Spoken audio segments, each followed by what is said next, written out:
நீ ஒருத்தனோட பசிய தீத்தினா அதுதான் உன் பணத்தை சேர்த்து வைக்கிற இடம். அற்றார் அழி பசி தீர்த்தல் அது ஒருவன் பெற்றான் பொருள் வைப்புலி. அமெரிக்கால ஒரு பையன் லீவ்ல பாட்டி வீட்டுக்கு போறான். ரொம்ப தூரம் நடந்து போய்கிட்டே இருக்கான். வெயில் நேரம், மயக்கம் வருது, சாப்பிடல, என்ன பண்றதுன்னு தெரியல.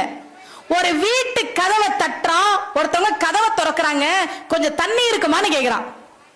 ஒரு சின்ன பொண்ணு பாக்குறா.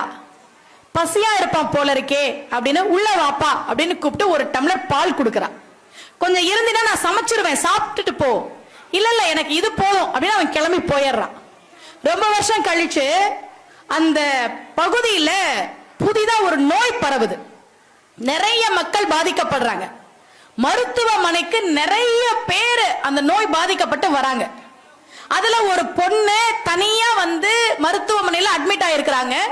மருத்துவர் மருத்துவம் பார்க்கிறார், அவங்களுக்கு குணமாயிடுச்சு. மருத்துவமனையில இருந்து கிளம்பணும். ஹாஸ்பிட்டலுக்கு நிறைய பில்லா இருக்குமே, எப்படி கொடுக்க போறோம் அப்படின்னு இந்த பொண்ணு அழுதுகிட்டே இருக்கிறாங்க. இந்தாங்க உங்க பில் அப்படின்னு ஒருத்தர் கொண்டு வந்து கொடுக்கிறார். வாங்கி பார்க்கறாங்க. அதுல என்ன எழுதி இருந்தது தெரியுமா?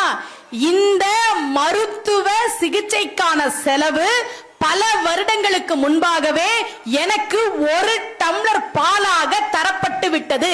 இப்படிக்கு மருத்துவர் டாக்டர் ஹோவர்ட் கெல்லி என்று கையெழுத்து போட்டிருந்தது. அன்னைக்கு எனக்கு ஒரு டம்ளர் பால் கொடுத்தீங்கல்ல, அந்த தெம்புல தான் நான் நடந்து போனேன், படிச்ச டாக்டர் ஆனே. நீங்க மருத்துவமனைக்கு வந்த உடனேயே நீங்க தானே அடையாளம் தெரிஞ்சது, சிகிச்சை கொடுத்தேன், காப்பாத்திட்டேன், எனக்கு பணம் வேணாம். ஏன் இந்த பணத்தை பல வருடங்களுக்கு முன்பாகவே நீங்கள் எனக்கு ஒரு டம்ளர் பாலாக கொடுத்து விட்டீர்கள். வள்ளுவன் சொல்றான், அற்றார் அழி பசி தீர்த்தல் அத்தொருவன் பெற்றான்